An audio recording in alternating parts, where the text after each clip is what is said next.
Well, ladies and gentlemen, it pains me to say it, but the season's over officially.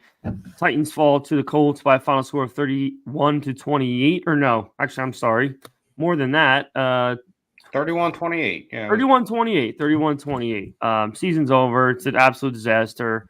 Let's just get right into it. Sammy, start me up. Turn up your volume. Because you're about to listen to The Sick Podcast. Talking Titans. Ladies and gentlemen, 94 yards. Touchdown, Titans. He is the baddest man in the NFL, and he just took her to the house. The sickest Tennessee Titans podcast. Zach! It's gonna be sick. Welcome in, boys and girls, ladies and gentlemen, to another edition of the Sick Podcast, Talking Titans. We are live, as always, post-game to wrap up this horrendous funeral, if you would, for the Titans season. It's over. It's done. There's nothing to play for moving forward.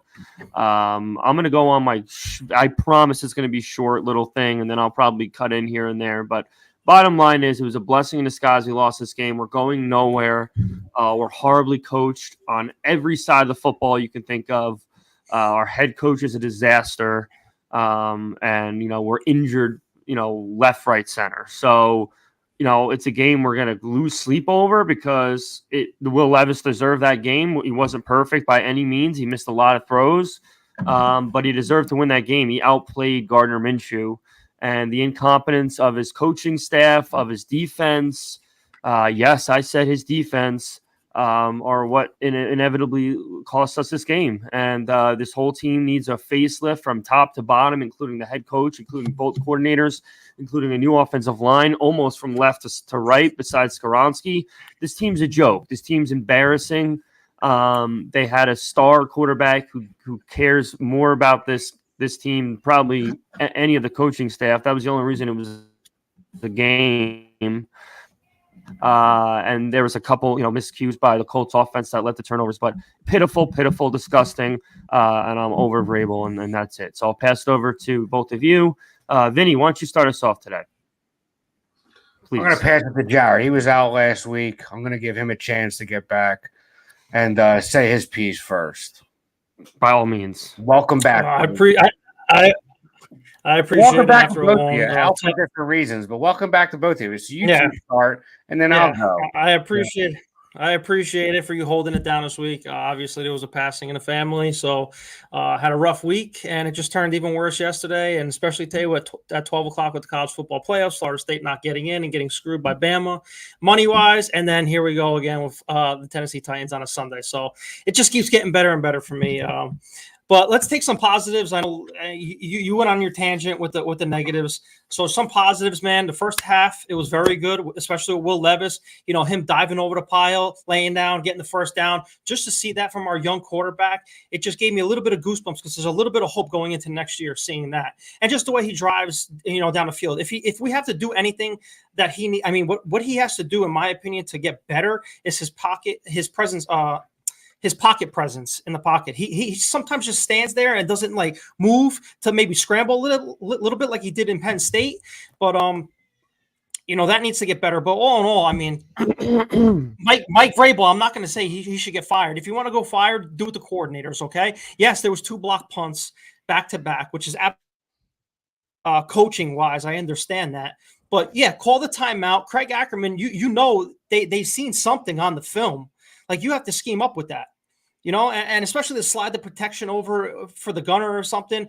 But to have 2 block punts and consecutive punts is just inexcusable in the NFL, and that's malpractice by the special teams coordinator, in my opinion. So I don't know. Hey, I've been vouching for Ackerman to get fired for the past almost year and a half now. So I don't even want to get started with that. But the defense is so bad. Not even once Jeffrey Simmons got hurt. It's the secondary that's so bad. And I've been saying it for months and months and months. The cornerback play and the safety play, especially when we traded Kevin Byard, has gone downhill all season long. And it's just going to get worse, in my opinion, with the schedule coming up. Yeah, good things and bad. Obviously, losing Jeffrey Simmons sucks. We hope that he's all right because if that's if it's anything too bad, a sprained ligament of some sorts, I'd keep him out the rest of the year. We have nothing to gain at this point by letting him continue to play if he's banged up. But yeah, Levis looked good.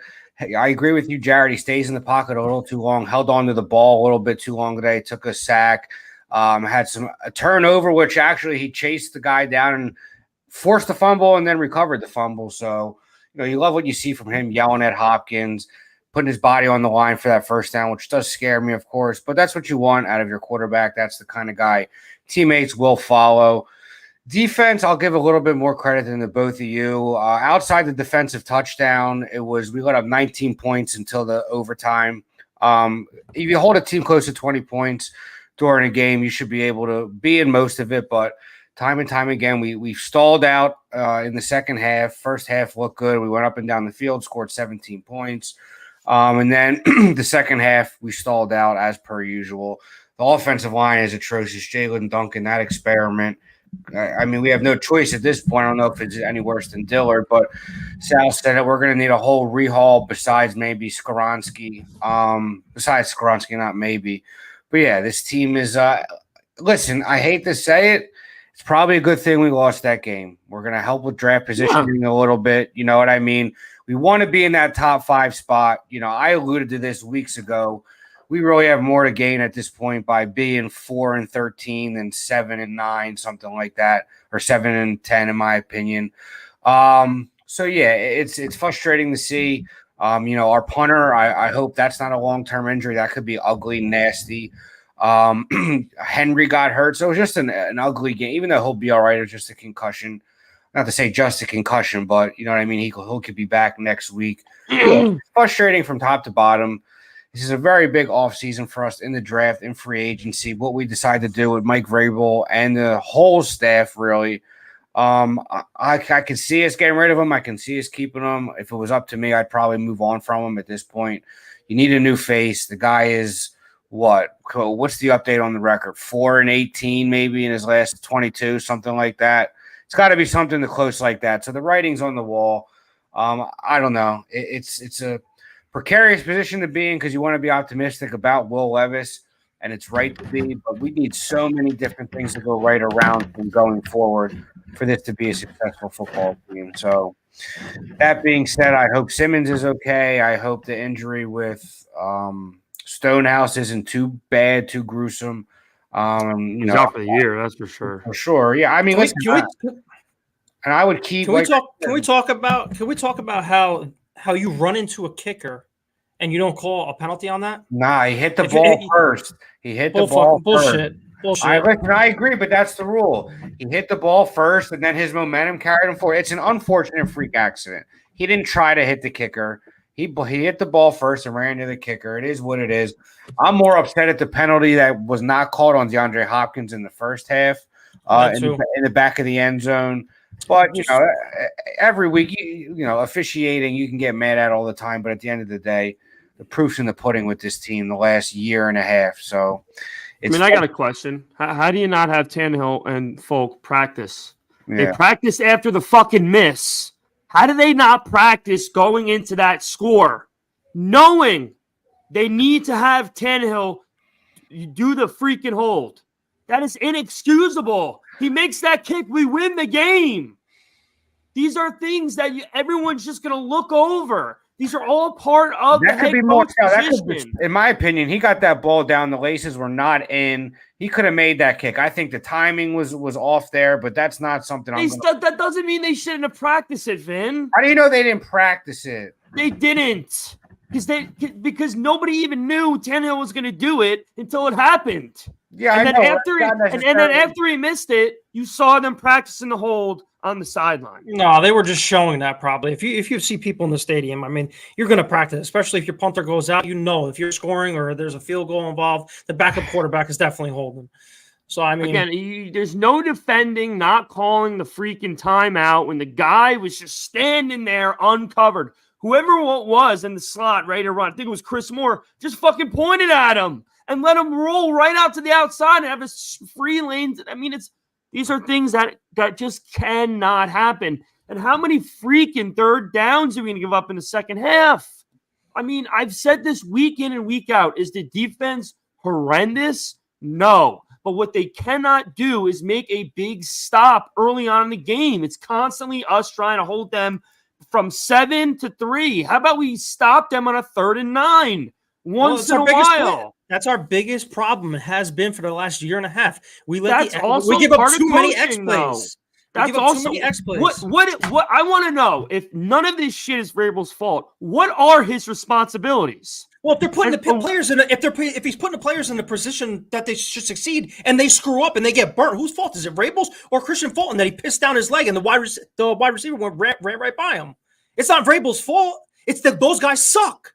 It's Vrabel's fault they didn't call a timeout before the fucking our kicker's leg got torn in half. That's his fault. It's his fault that he decided not to call a timeout when we had 3 timeouts in overtime. He wanted to rush it. What do you know? Incomplete, sack, and then we got to fucking kick a field goal. Like, what is the point of rushing? There's 40 seconds left. Use the fucking timeout. It's going to be the last possession anyway.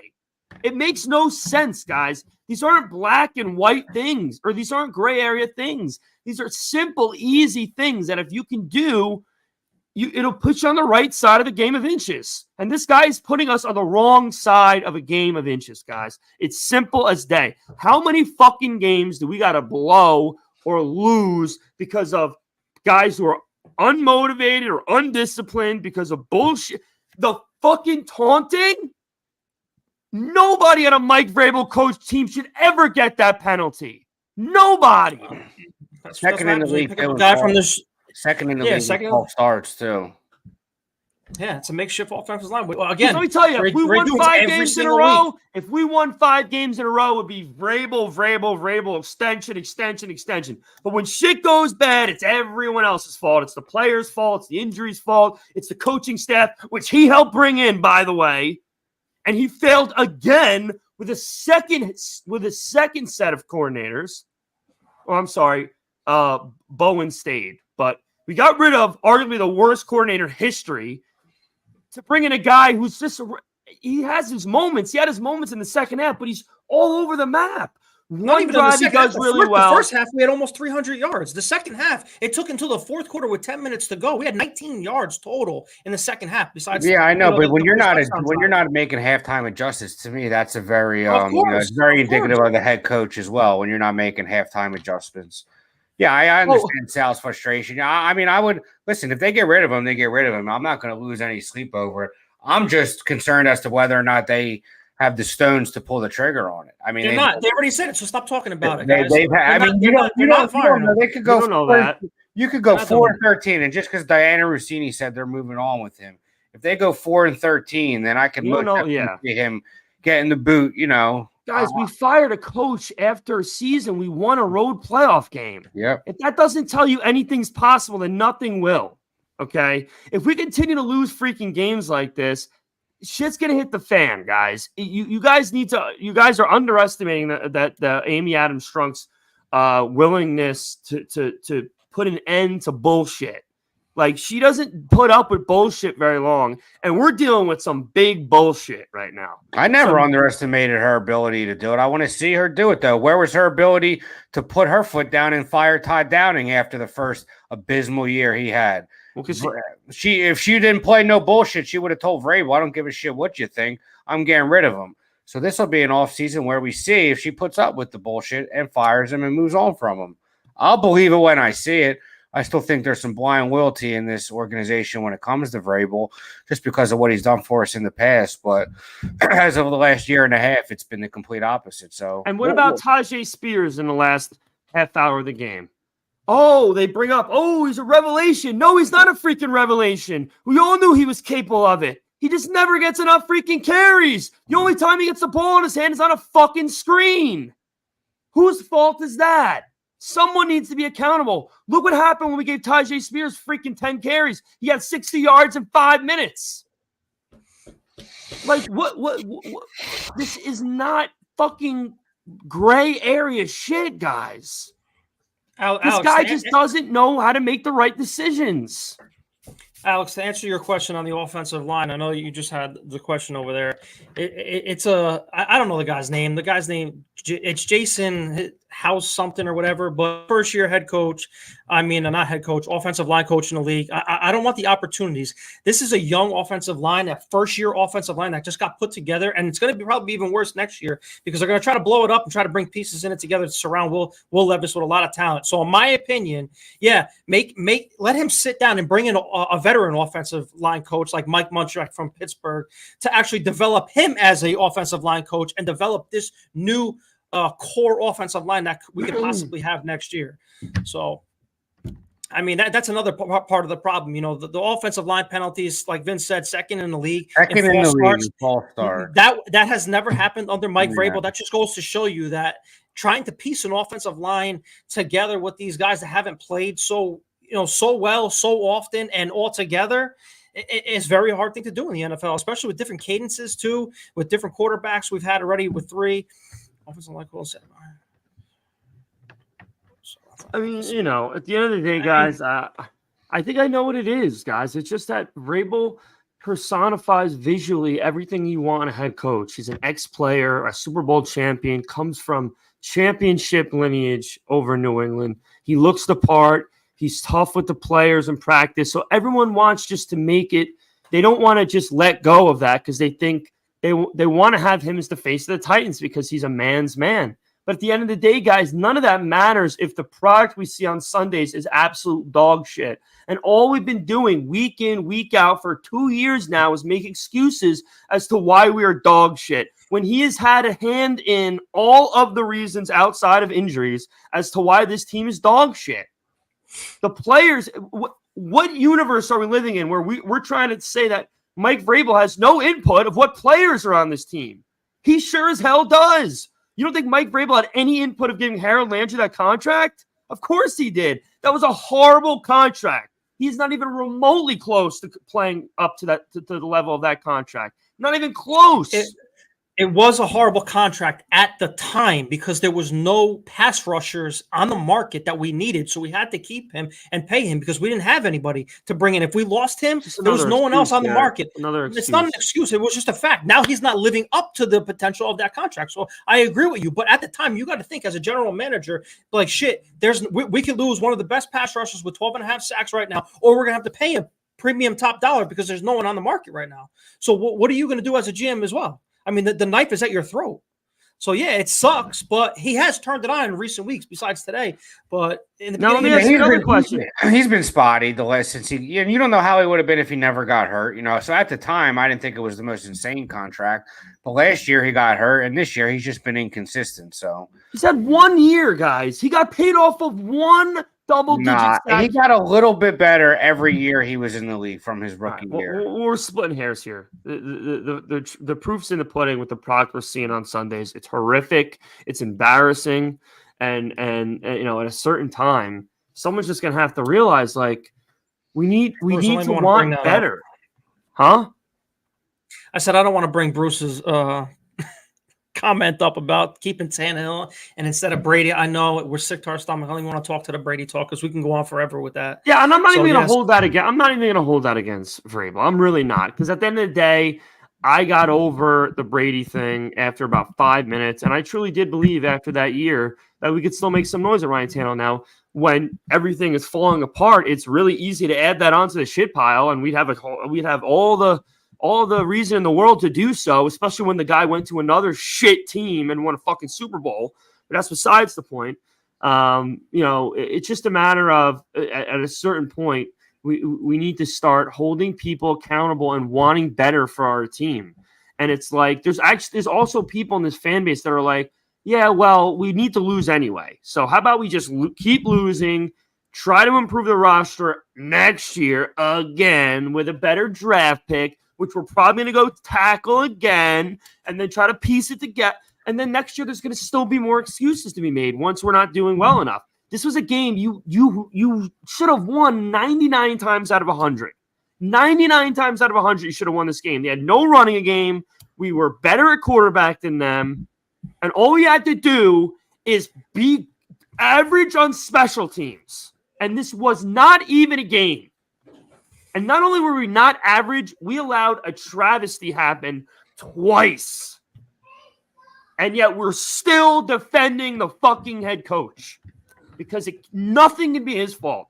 Only the good can give him praise. The bad, he cannot have any say. I'm not saying all of it is not the head coach, but come on. Well, we've talked about this multiple times. I mean, this roster's not going anywhere. The Steelers, wait, time out. They're going to lose today. They're going to lose today. And my dad brought this up. I'm going to give him the credit again. Look at teams like the Ravens, teams like the Steelers. I'll keep bringing it up. Teams that no matter I understand. who their quarterback is, they win because they have good NFL coaches. And they have great NFL head coaches. Yeah, they got good coaches. Mike Tomlin and Harbaugh aren't even in the same league as Mike Vrabel. I'm sorry, guys. And you can crucify me if you want. But it's just the facts. They're not even in the same freaking league. They're not.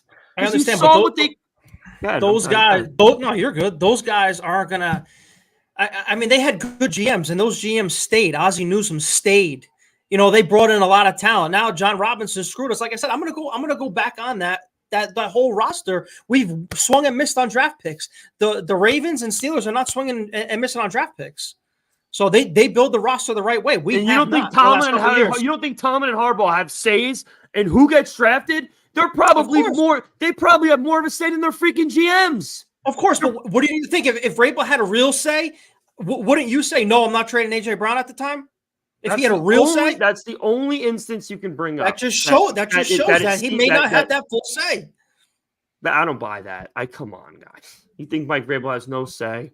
I didn't say he had no say. I might not say the majority of say. Like he's been always saying to trade one of the stars like that. Absolutely not.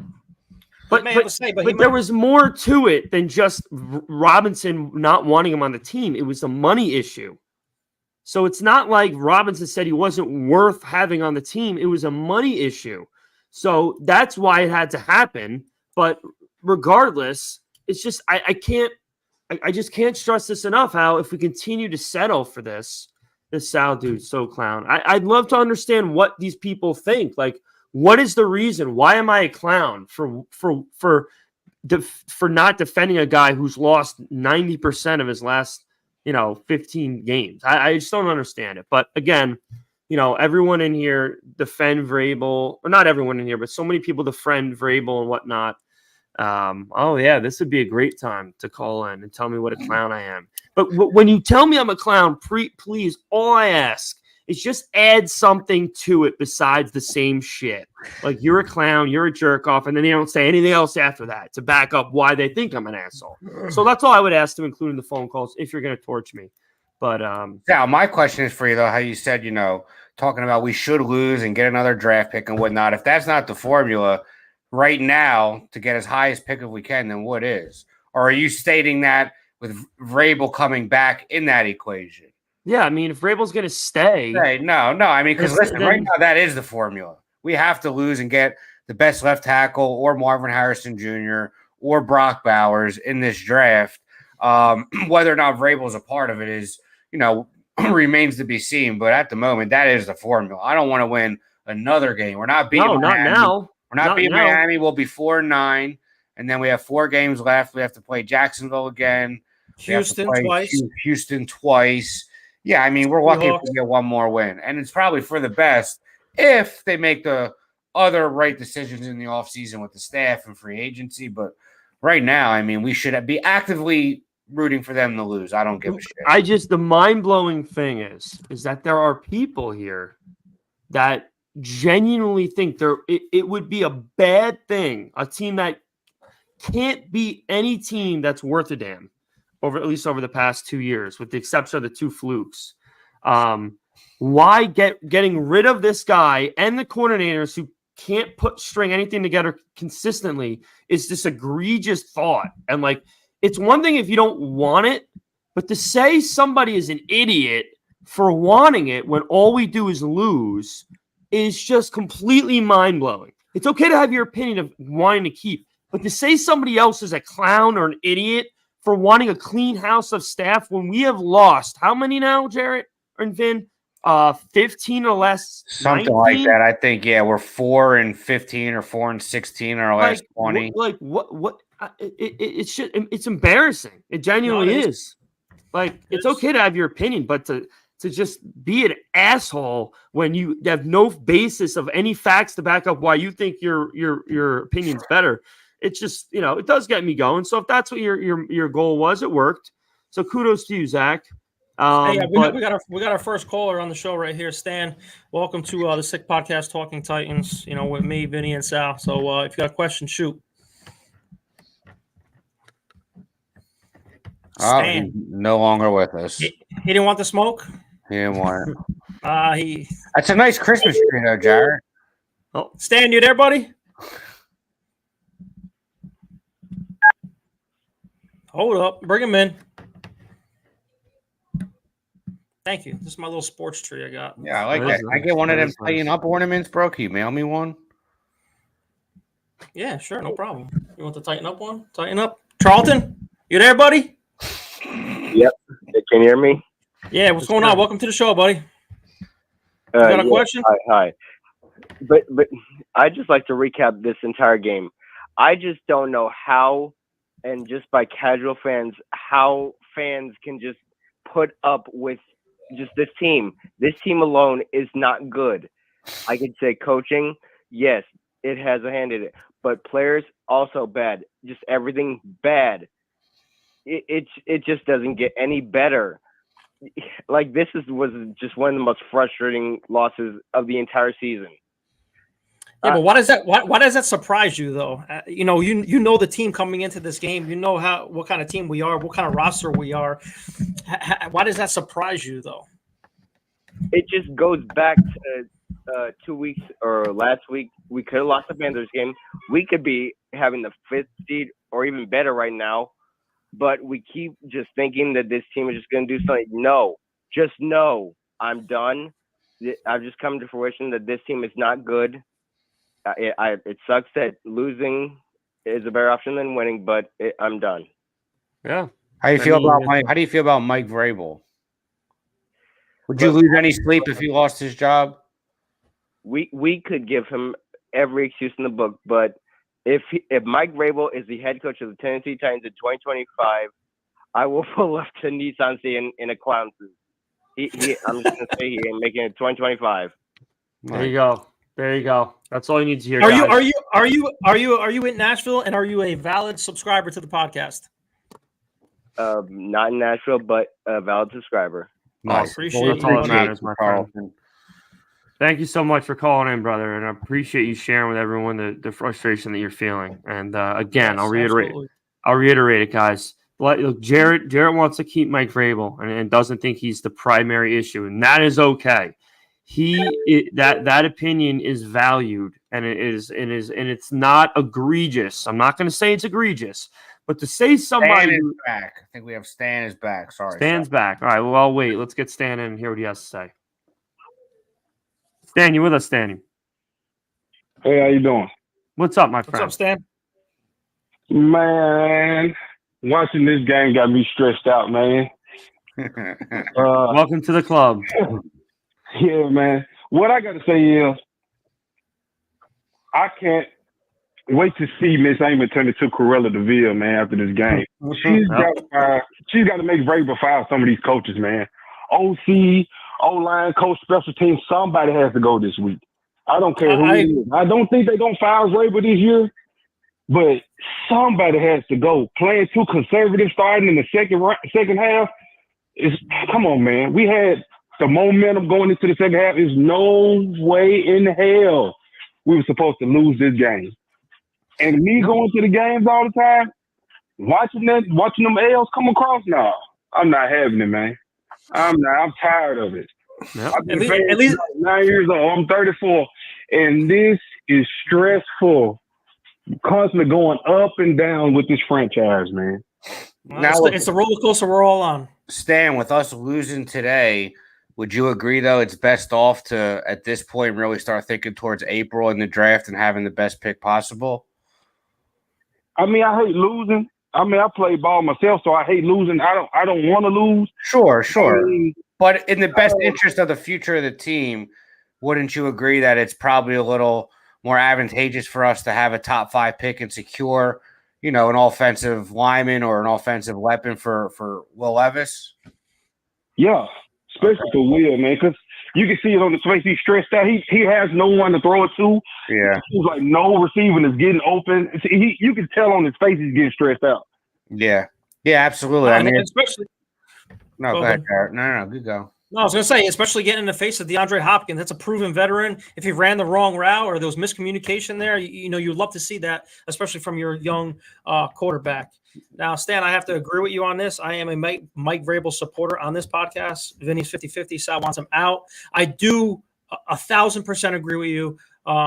He should. There should be a firing, whether it be Ackerman, whether it be Bowen, or whether it be Tim Kelly this week. Something needs to give, just like the Buffalo Bills did. They fired Ken Dorsey. Something needs to happen with this franchise to have the fan base say, okay, if you're not being fired, hold people accountable on your coaching staff right now.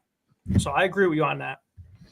Absolutely, man. I love the podcast. I've been a subscriber, man, since I found y'all earlier in this year. So, man, I'm going to keep watching y'all, man. Keep doing your thing, too. We appreciate you very much, Stan. Thanks you. so much for sharing your opinion and being respectful about it. We appreciate that very much. And hopefully we're all going to be able to recover from this moving forward. But like I said, guys, it's all going to come down to, accountability at the end of the day, because we're setting a precedent right now that losing is okay.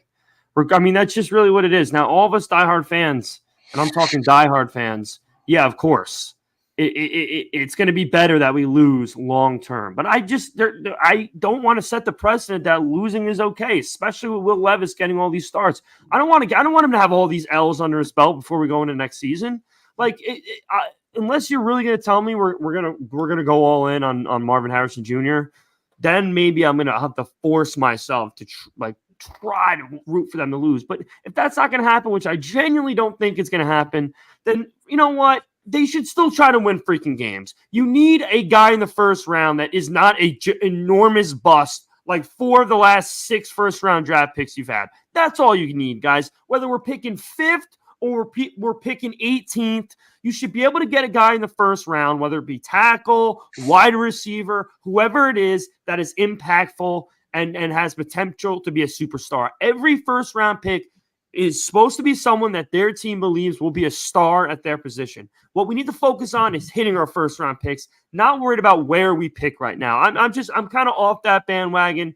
I know I said of course it's better technically, but I'm not going to go into the Monday night game wanting us to get fucking torched by the Dolphins. I'm going to want us to win. Do I think we're going to win? No, I think there's a literally less than 1% chance we win that game. I think we're going to lose by 40. But I'm not going to be able to root for it. I'm not. Listen, I'm not rooting for them to lose during the game. Obviously, what you want to see as a fan is competency from Will Levis and to know that he's the guy going forward. Getting the tackle from Penn State or getting the tackle from Notre Dame, I think, are extremely important to get one of them, and you're just going to have a better chance of doing that in the top 5, 6, 7, as opposed to 12, 13, 14. That's what I'm saying. The product on the field right now, we're undisciplined. We can't move the ball. We stall out. We're lucky if we score more than 20 points. The writing's on the wall. You want to look forward.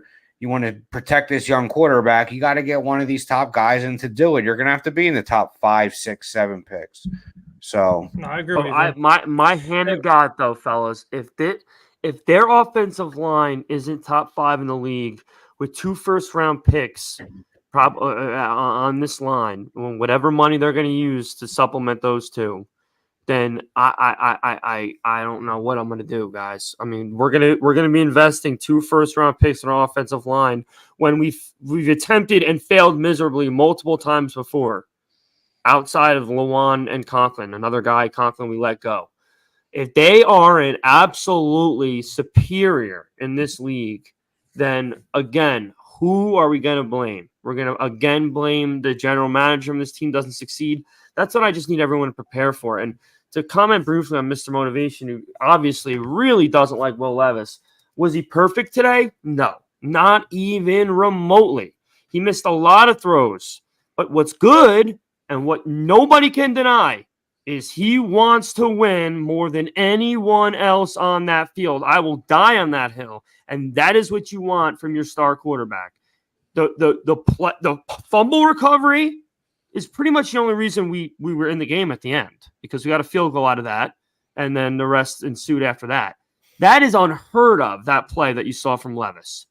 To charge the ball after it's up in the air and swat it out of his hands and recover it, that play is not going to be talked about. That was a unfathomable play by that young man. That was almost, probably just as cool, if not cooler, than when Tannehill speared the shit out of the guy on the Raiders. The Raiders, yeah. And that was a nice hit. Yeah, that was an amazing play. He's not getting credit for that. And even putting his body on the line to get that first down. That's what you want to see out of your quarterback. He wasn't perfect at all. I mean, seems like he's getting a little frantic in the pocket, but I think that's more a result of his offensive line being so bad.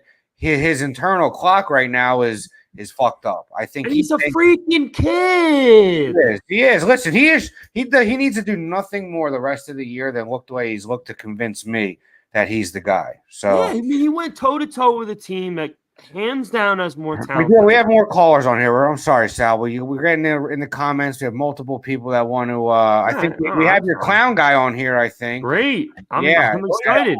Zach is the clown guy. Let's tell us why Salvatore is a clown. I'm all ears. Sal, did you talk to me, predict brother? The Titans were going to go 6-1 in their last 7 games? No, I said it was possible. I didn't say it was going to happen. So you thought it was possible that the Titans were going to go 6-1 in their last 7 games? I thought it was possible, yeah. And if they didn't have an idiot as their coach and coordinators that didn't know what they were doing, they would have won this game. So yeah, that would have been one step closer to being 6-1. But again, I want to know, besides things that I said were possible, what I've said that is so egregious about this team, and when it pertains to the coaching staff, I'm waiting to hear.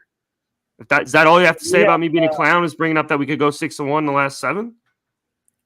We've drafted a offensive lineman that's busted, and so we should never draft another offensive lineman again. So Skoronski is busted. Ever draft another cornerback again? You're saying Skoronski is busted? No, you're saying we drafted offensive linemen that have busted, so we should never draft offensive linemen again. No, I'm not saying we should never draft offensive linemen again. I'm saying we should consider taking a wide receiver that is as guaranteed to be a star as you're ever going to find in the NFL. So someone coming out of college. I'm saying we should consider that. Did you see the offensive line today? How'd they look?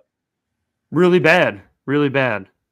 I'm not saying we shouldn't use any picks in the draft for offensive line, but I want guys that I know for a fact are going to make a difference out of the first round. And Marvin Harrison Jr., you can't miss. Skoronski, we don't even know if he's a Pro Bowl level tackle yet because everyone around him is so horrible.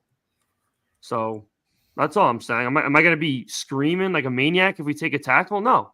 But history likes to repeat itself, and I'd like to take the sure thing maybe this go round. That's all I said. No such thing as a sure thing. But okay. How about that's fair? How about if we fire Vrabel? If we fire Vrabel, then what happens, Sal? We hire another coach. You hire another coach, and then what happens? You start your season. You start your season. Yep. How do you? I don't know where this is going, brother. We got to get to a point here. How do you think it's going to go when we just hire, whoever the next coach is? How do you think it's? I don't know, but it can't be worse because we're losing 90% of our games, dude. Like, how can it get worse? Our roster is gonna lose 90% of the games, no matter who the fucking coach is, Sal. And he had a say in the roster that we have. He's part of building the roster. He's the head coach. What are we talking about? No idea. And obviously, he didn't have too much of a say when we traded away A.J. Brown. That's the only thing we're going to bring up. The one thing we're going to continue to bring up is that he didn't want A.J. Brown gone, and we sent him away anyway. Yes, I know. No one on the planet wanted him gone. But everything else, like... What happened after the Eagles game? What happened in the press conference after the Eagles game? I don't remember. John Robinson got fired, right? Vrabel said we're at a crossroads. Basically, we don't have the fucking talent. He went to Amy Adams Strunk and said John Robinson has ruined this roster. What I've been saying the whole time on this podcast, that the roster is terrible, and I've said John Robinson put us in purgatory for the last 2 years. We've swung and missed on Traylon Burks. We swung and missed on Caleb Farley, Isaiah Wilson. You can name it. Tons of draft tons of. AJ Brown, that wasn't a bust. He was a draft pick. So the traded away of him, yes, absolutely. He put us in purgatory. I'm a Mike Vrabel supporter on this podcast, and I've said it once before. Yes, half of it is his fault because he is the head coach, but a lot of the scheme on this thing, it's the players' fault. We don't have the execution, and the players aren't executing because the roster is terrible. That's why I said it doesn't matter what happens this year, because I know as a fan that next year, if we bring in the right pieces with the $100 million and Rand Carthon has, and we actually hit on these draft picks this year, whether it be a left tackle that we desperately need, whether it be a wide receiver that we desperately need. You have forget about the Marvin Harrison Jr. It's not happening unless you have a top 2 pick, and we're not going to get that. So you have Neighbors out there, you have Keon Coleman out there, you have Brock Bowers out there that are all possibilities for this franchise next year in April. I really don't want to talk about April yet because it's not an April podcast, but the writing's on the wall with this roster. We're not going to win anything. So I agree with you on that. And Sal tends to agree with that, but everyone has their opinion. If you're a Titans fan, it's officially an April podcast. The team is fucking terrible. The only thing that matters is how does Will Levis look? Who's coming with us next year? We're going to be spending money in the offseason. Firing Mike Vrabel does absolutely nothing. Sitting up here and bitching about Mike Vrabel after every loss does absolutely nothing. The team is terrible. And the fact that you thought we might go 6-1 in our last 7 is clown. That's just being a fan, though. But rooting for your Wait, please, first of all, thanks for the call. Thanks for the call, but you're done now. So let me explain something.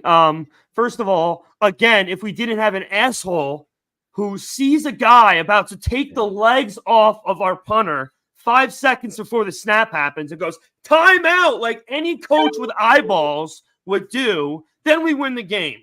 That's number one.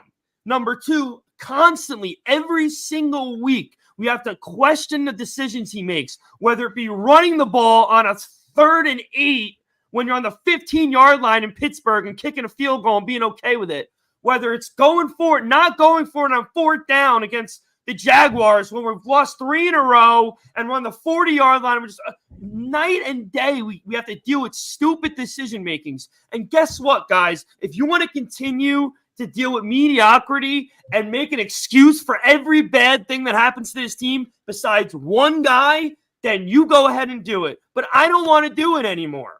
Because, again, I'm going to say it again, just like our friend Shane, if they went on a 10-game winning streak, it would be Mike Vrabel jerk-off city.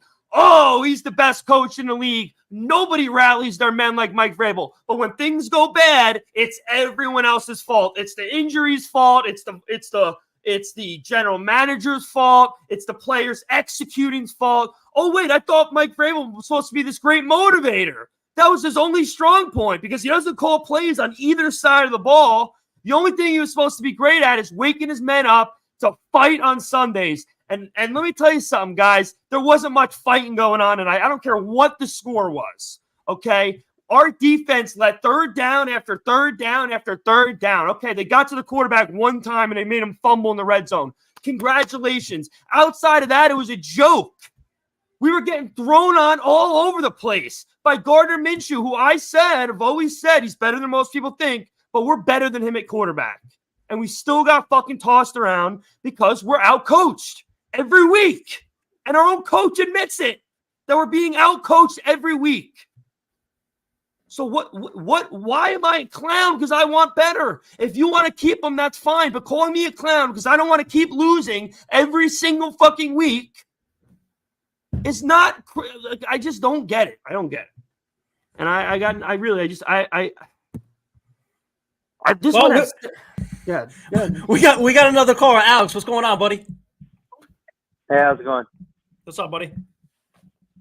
Good. Not much. How you doing? Not bad. What's up, bro? Shoot your question. Talk about the game. No, I mean, I'm New Jersey guy here. Excited to be in good company. Titans hardcore Titans fan. Really just here to back up Sal a little bit. Appreciate you. Yeah, I think honestly that everybody talks about such a terrible team that we have, such a terrible roster. I mean, Henry, nobody would say that. Hopkins, nobody would say that. Spears, nobody would say that. Simmons, nobody. Autry, Tart, you name them. The roster is not terrible. If we were so terrible, we wouldn't be in one-score games in all of these losses, right? So for me, being in one-score games and coming up short, it boils down to coaching, right? You say it from middle school through high school, through college. If you're losing one-score games, something's going wrong with your play calling, something's going wrong with your coaching, something's going wrong with your discipline as a whole. And that to me is, might not be 100% on Vrabel, but it's on Vrabel's staff. He's not immune to the criticism that should be going on with his team. The team roster is not perfect. John Robinson screwed us. Like, it's all fact, but the fact that we have not been able to produce wins in one-score games is something that we truly need to look inward on as a Titans team, and not just make excuses for the front office and Vrabel as a whole to kind of come up and put up stats. Right, his stats is garbage. It started with Downing. Maybe it might be Bowen. It's not a team that's out here to win. If you look at all the false starts, it's an undisciplined team. If they're uncoachable players, it's bad player selection. If the players are not uncoachable, then it's the coaching. That's my take. Alex, that's what I was getting at right now. At what point is it the players' fault that with the execution? Let's for instance, if your boss tells you to do something and you're not doing it, aren't you the problem? If they're put in the right spot and they're pissing down their leg on the offensive line, on the defensive backs, on anything, if they miss assignments, if they fall down, if they get blown up, whose fault is that? Is that Mike Vrabel's fault? It's not. So there's a point of execution out on the field, but there's also a point of the preparation to the execution, right? Vrabel talks about playing the big music for Duncan and Dillard and what Daly did last year, and ultimately they're still false starting, right? So is it time to stop playing the stupid music? Is it time to start doing something different as a coach? You have to change your approach for the personnel that you have to make them successful. So if I'm a boss and I have somebody that I'm telling him, hey, you have to go right, and they keep going left, I have to figure out how my approach is going to be to those individuals to make them go right, because I need them going right. And it doesn't feel like too much has changed from a philosophy standpoint to really allow these guys to be successful. And at the end of the day, you cut bait. So yeah, the roster is not perfect. They're not great, but all the players I mentioned, nobody would sneeze at and say they suck. So exactly, execution to a certain extent, somebody needs to come in here and either change an approach, change the way that they're coaching these guys, change the personnel and how they coach. Do we need an Eric Bieniemy coming in here and punching guys in the face to tell them, hey, you're doing things the wrong way, and either you change or you're out the door and you're unemployed? That'll change some guys in the way that they operate in their philosophy. And that's my view on it. Is it's not all on the players. It's not all on the coaching, but it's also not all on the players, which is kind of the immunity that Mike Vrabel and his whole staff seems to have. Is it's purely players and players only. Get me the players next year, and then maybe we could blame the coaches. No, we need to start sharing some blame right now. Yeah, and AC, there's some people in the comments that are asking for the number that I don't remember what it is, but yeah, I mean that was a great call. Appreciate you calling in, my friend. And another thing we don't bring up as well is that, like, are we forgetting we had everything we could want when we faced the Cincinnati Bengals in the playoffs? We had a bye, we had home field advantage, had the running game, the passing game, the defense, and then our offensive coordinator shit the bed in historical fashion. Our quarterback shit the bed in historical fashion. And what do? We give all of them another chance. We gave Tannehill another chance. We gave Downing another chance. And then what happens? The next year was a complete waste, an absolute collapse. We bring in another guy in-house who's has no consistency with his play calling. Bowen seems to be a fraud too. The defense is all over the map, giving up yards all day. huge play after huge play, third down long after third down and long. And then the one guy who just gets out scot-free each time something doesn't go right is the head coach. And it's just crazy to me. And I don't understand what's happened to deserve that. I understand the coach of the year thing, but we're a long ways from that, guys. But there's plenty of people asking for the number. They're all here. Somebody else in the line now? Yeah, Bruce, what's going on? Welcome to the podcast. Yo. What's going on, buddy? All right. So, I mean, first, tighten up. You know, I mean, I'm not one of those people that's trying to lose games. I think what hurts the most is that what we witnessed was probably the nail in the coffin for the season on a game that was totally winnable. I'm not trying to recycle anything that everybody already knows. But, you know, the boy Levis continues to show moxie. And for whatever reason, we just keep the same old style of football. I get it. It worked in the past. But when you got a dude like that who looks like he can just let it rip, sometimes you just got to let him have maybe those 3 downs. And for whatever reason, we just standing in front of that way. And I think that's holding us back a little bit. Listen, I don't do football professionally for a living, but I'm going to say this. I know how to watch the games. I watch all the games. And what I'm seeing there is just continuous recycle of just shit that doesn't work. And, I mean, there's just no way that I think that you look at Kelly, he's making all those play calls. So I'm of the mindset that, you know, it's a tragedy what you see today on a game that we could have won. And it just, you know, I'm pissed off, but you know, I guess all we can do is just look at the progress that Levis makes for the rest of the season. Yeah. I mean, we got to hope it's a Jalen Hurts, Josh Allen type situation where they struggle early. You know, they got to get their guys around them that they're going to have long term, and then all the fruits of the having them as quarterbacks you get to see on Sundays. That's really what's going to boil it down to. We need a guy outside of DeAndre Hopkins that's going to grow old with this kid in Nashville. Okay, we need that guy yesterday. Well, what happened? Burks had a good game today. I don't know. Listen, I get it now. Listen, I get it. I'm almost there with him, where I'm going to just completely jump. I'm not going to go from percentages. It's going to be for him. There's no. I'm either with him or not with him. That's it. That's how I'm going to be from now on with everyone on this team, and I'm almost there with him because if he put pads on, he should be healthy enough to be able to get some separation. And clearly he ain't getting an ounce of separation if we're throwing the ball to Josh Wiley over him. So that's the bottom line. Another guy who's hurt, one freaking play he makes this year and he gets hurt. And another guy, strength and conditioning. I mean, I'll say Mike Vrabel has no say in that either, I guess. But I mean, how bad is our strength and conditioning for the past 5 years? How freaking bad must it be that we can't get anyone on the field for more than 5 minutes at a time? No, we were the healthiest going into this game too, and 3, I would say, key guys. You know, 4 key guys really got hurt today. So, and we didn't think this. I mean, everyone's clamoring about how horrible the roster is now. Yeah, clearly the roster is pretty bad, but these people that are like acting as if they knew going into this in September that this roster was going to be egregious on all sides of the football. That's bullshit. Okay, we all thought Harold Landry was going to be back and better than ever off of his injury. We all thought we were going to continue to get to the quarterback with Simmons and Autry, and Weaver was going to take a step on the edge, and Chig was going to be a Pro Bowl. We all thought these things. So now that all of a sudden it's not happening, it's nothing to do with Vrabel as to why our players now we see the product on the field, and this roster is not good. In my opinion, like I said, Jack Gibbons ain't going to win you football games. Our whole secondary is not going to win you football games. It doesn't scare anybody. Gardner Minshew toss the ball down the field with ease on this secondary. The offensive line is a crapshoot, and we have no one to throw the ball to except DeAndre Hopkins. They finally sprinkled some Chig in today a little bit. I like to see it in the first half, but now that we see it, we can call it the way it is. Josh, what's going on? Welcome to the podcast. Hey, what's up? What's going on, buddy? All right. Talk to us, brother. All right. So, Sal, you probably remember me from a year ago. I actually had you on my podcast. So I saw the phone number, had to call in. I've been watching your podcast, all 3 of you since day one.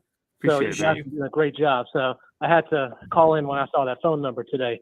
I remember you, Josh. How's everything going with your show? Yeah. It's going great. I actually hit 12,000 subscribers today. So awesome. On a personal note, this game did not do well for my chemo recovery that I'm going through right now. Oh, Oof. my God, this game had everything in a nutshell for you, in a bottle of what this season was. It had our highs for our offense and then our defense that just wants to choke at the worst times. And coach, you know what? This game is the epitome of horrible coaching on all fronts.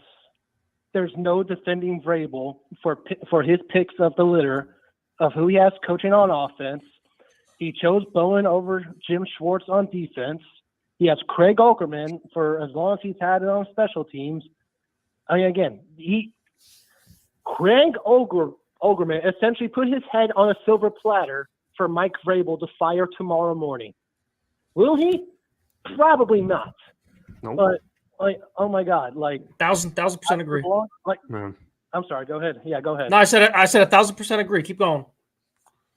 So, I initially, when those New England rumors came out about him being traded to the Patriots, and then we were just continuing to lose, I'm like, you know what?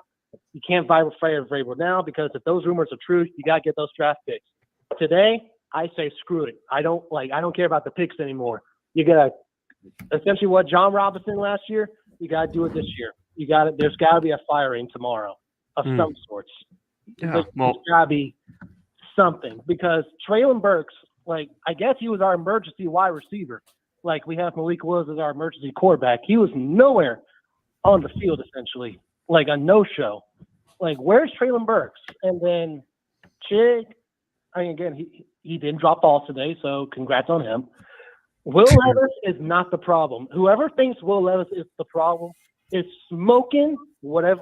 Whoever's smoking that, I want some of that because Will Levis has got that dog in him. When he dove for that first down, oh my God, I got out of my seat and I'm like fist pumping. I'm like, yes, that is our quarterback, and he's got moxie in him. He's got that moxie, and he's just dealing with Mike Vrabel as a head coach that always squats down like he's constipated on the sidelines. And then you got Tim Kelly, who it seems like the same thing with Todd Downing last year. First, second drive, scripted, awesome. What happened in the second half? Nowhere to be seen. Nowhere to be seen. So, I've said my piece. If you had questions for me or if that's it, I don't know. It's my first on here. First of all, Josh, I want to say on behalf of the three of us that we're with you on your fight, my friend, and we hope all things go well for you in the next coming months. So we appreciate you taking the time to join us, and it was a blast going on your show back then. We're with you, my friend. So I couldn't agree with you more on everything that you said on all aspects of our team. We're embarrassing on every level. And again, for all the Vrabel defenders out there, we won a game against the Panthers that are absolutely worse than us, and we gave them opportunity to possibly beat us at the end. And we haven't been competitive really at all. The only reason we were competitive today is because we got a few lucky breaks with the 2-point conversion recovery and the fumble in the red zone. But, defensively, we were not competitive. We were given third down and long up every 5 minutes. So, one last thing I will say is how has it gotten to a point where me as a Titan fan and my father who flew in, who was actually helping me with the recovery process, how is it that we both Titan fan grown men are just sitting there hoping you know what, this game should not be won by us. And Danico Autry almost had that interception in regular. Oh my God, if he had that interception, I would have had a heart attack. It would. How about the McCreary drop in the first half? That was even worse. Oh my God, yes. Their reactions alone, that'd be all of our reactions if we were players on the field. But man, hey, the good news, we're probably back up to pick 8, 7, or 6 right now. I don't know what the draft order is right now, but I'm assuming we're going to jump back up from 10 to 6 now with the loss today. Yeah, I think Arizona's going to win. Yes. And I think New England lost 6-0. Yeah.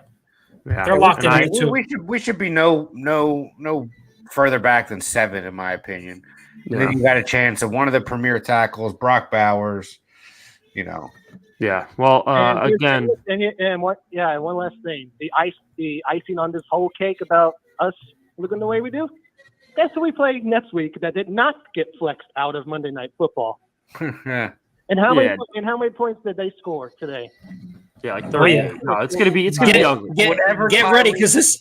Whatever Tyreek Hill's prop bet is for catches, yards, touchdowns, take your mortgage, parlay them all together, and bet all the overs. No, see, the Titans will wind up. Watch the Titans wind up winning this game. I'm just telling you right now. Yeah, you got a better chance most, of becoming in none, bro. It's the most Titans hitting the lottery. I'm just saying, 3 days in a row. It would be the most Titans thing ever that this team comes out of nowhere and shuts down the freaking Dolphins. Levis throws 3 touchdowns. The offensive line plays stupendously. I mean, it really would be. Don't forget, guys, we beat the Bengals with Joe Burrow. I mean, the Chargers are trash. Don't get me wrong, but we beat teams with good quarterbacks before that have offense that we're doing well. I mean, the Chargers are an absolute disaster. They might even be worse offensively than we are, but.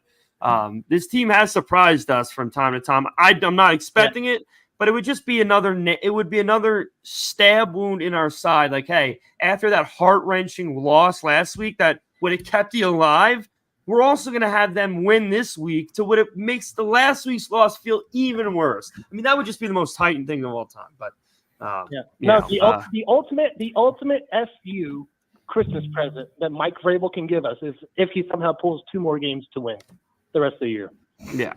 That'll be the ultimate FU Christmas present. Well, it's going to be a dogfight the rest of the way out. I'm going to tell you that right now. Yeah. Well, you know. Well, thanks for having me on. You got it, Josh. Take care, man. Have a great rest of your night and happy holidays, my friend. So, yeah, we're going to close out. we went over an hour. This will be probably the longest show of our existence so far, but as for good reason, of course. A lot of calls, man. Maybe we should start doing the calls every so often because I like to actually see how everybody does. You might need to go into cardiac arrest, and it would be just phenomenal contact. Obviously, you survive in this event, but Mar Hamlin type situation to salvage. Just fall off the chair. Yeah, you're gonna. Well, I'll tell you what. If we keep getting people, he was falling off the chair. If we keep getting people like whoever that guy was that called me a clown, it's gonna be real. No, I mean, no, that's not what gets me upset. It's the people who call you a clown for wanting Vrabel. Not everyone's going to agree with you, and you have emphatic, passionate takes, which is going to draw reactions from both ends. Ones that agree with you, ones that don't. But I'm sorry, guys. Anyone who thinks Mike Vrabel's a top 5 coach in the NFL is just is out of their mind. I'm sorry. A top 5 coach in the NFL doesn't allow their team of NFL players, I don't care who they are, doesn't allow their group of NFL players with a competent quarterback, which Will Levis is, to lose this freaking much. It just doesn't happen. The Harbaugh was winning with that backup for Lamar. What the hell is his name? What's his name? Snoop something? Snoopy? Whatever the fuck his name was. They were winning games with him. Kenny Pickett is not even close to being ready to be a star QB, and the Steelers are still in the playoffs, outside of probably not after this loss to the Cardinals. But, like, come on, Tyler Huntley, like, what? That's because they're winning organizations that establish a winning culture, and we thought we did, and now we don't. We don't have it. We don't have it. But the good news is that Will Levis is going to bring the best out of everyone on our team next year. I promise you that. And we would not have this record if Will Levis was the quarterback from day one. We would have beaten the Saints week 1. We would have beaten the Colts the first go round. We would have probably, We would have beaten the Colts today. And even though he was the quarterback, it was some malpractice with the coaching decisions. But yes, listen. If Ackerman doesn't get fired over this game, having our kicker's season over. After one egregious play, have it happen again. If he still keeps his job and you're going to still defend Vrabel, then I'm sorry. I'm just going to continue to shovel the shit on top of you if you're going to continue to stand on that hill. I'm just sorry. Hot off the press for the Vrabel content over there. He said that he's not making a comment on Ackerman at the post-game presser, so we'll see what happens. That's it. He refuses. Tammy, well, yeah. That's it. I'm done. Yeah. Let's save the next aneurysm for Tuesday's show. Sure, my pleasure. My pleasure. Well, again, guys, if you joined us for the whole hour, appreciate you stopping in tonight. I'm already going to be late for work, but obviously, it is what it is. It's not a big deal. But make sure to like, comment, subscribe. Appreciate everybody joining in and calling us. We'll continue to do this. Even if, like I said, even if you want to call me a clown, just bring some facts to back it up. Don't keep bringing up the same thing about A.J. Brown, and he didn't want A.J. Brown gone, so clearly he has no say in what happens to this team. That's a bunch of bullshit, okay? He's probably got more pull than anyone in this organization outside the owner. So with that being said, guys, anything either of you want to add before we close shop tonight, Jarett, Vin? That's it. Yeah, That's sure. it, guys. I need a Philly tush push and a little Travis Kelce action tonight for a little $400. For me to be $400 richer, so please pray for we've won 2 games with Levis, Steve, but that's okay. That's all right. You don't remember the second one. Funny, Jarett. That's good parenting. Love to see it. Appreciate you guys showing us support in the comments as well. That's it, guys. I hope everyone has a wonderful rest of their week, and we'll see you on Tuesday, guys. Sammy, you know how to do it. Send me out. Tighten up. And that's a wrap. Hope you don't miss us too much until next time. Follow the Sick Podcast Talking Titans on YouTube, Instagram, Facebook, Google Play, and Apple Podcasts.